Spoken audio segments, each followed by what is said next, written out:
Alors hier, on a vu que les superchargeurs Tesla, pour 16 d'entre eux, sont ouverts à tous en France. Bon, il n'y a pas que les voitures, il y a aussi les motos du coup. Mais bon, il n'y a pas beaucoup de modèles de motos compatibles qui ont un CCS combo. Donc voici la carte des stations en question. Il y en a 16 pour l'instant.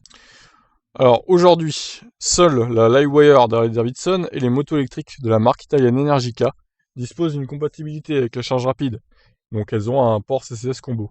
Par contre, les motos Zero Motorcycle n'ont pas de port CCS combo. Je trouve ça un peu dommage, puisque cette marque c'est un peu considéré comme étant le Tesla de la moto. Donc bon, c'est un peu décevant de leur part d'avoir pas avoir mis de CCS combo. Mais bon, bref, ça viendra peut-être avec les futurs modèles.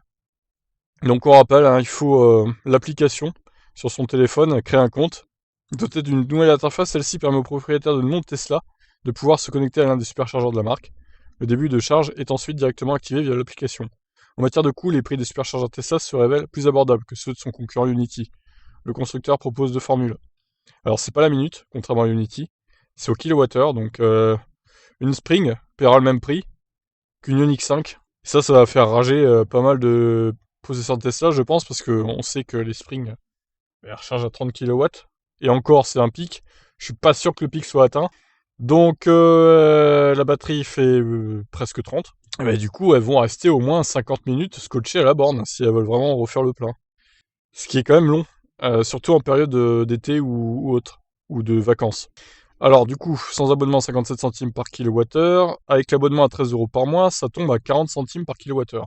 Alors, j'ai envie de dire, avec la formule avec l'abonnement peut être rentabilisée en une seule charge en fait. Il suffit que vous ayez une voiture qui est, je sais pas, un Kona par exemple. Si je vais me recharger et que que je recharge 60 kWh, on va calculer du coup, plus 13, ça fait 37 euros. 37 euros donc, et là, vous voyez, c'est presque rentable en une charge, hein. Il suffit de faire deux charges en fait, et ça sera rentable. Donc deux charges par mois, bon, si vous avez un superchargeur à proximité de ceux-là, là, du coup, ça peut être rentable de prendre un abonnement quand même. Bon, bah écoutez, voilà, pour l'instant, ce qu'on peut dire, on attend les retours des gens hein, qui vont pouvoir aller se brancher sur tous ces superchargeurs, qu'ils aient une moto électrique compatible ou une voiture électrique.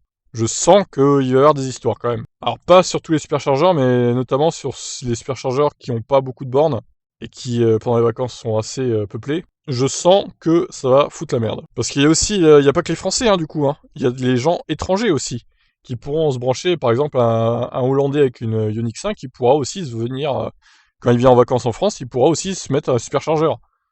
Bon, il va y avoir des bouchons, c'est sûr. Ça va être le chaos, hein, vraiment. Bon, bah écoutez, je vous laisse réagir. Qu'est-ce que vous en pensez? Ciao, ciao.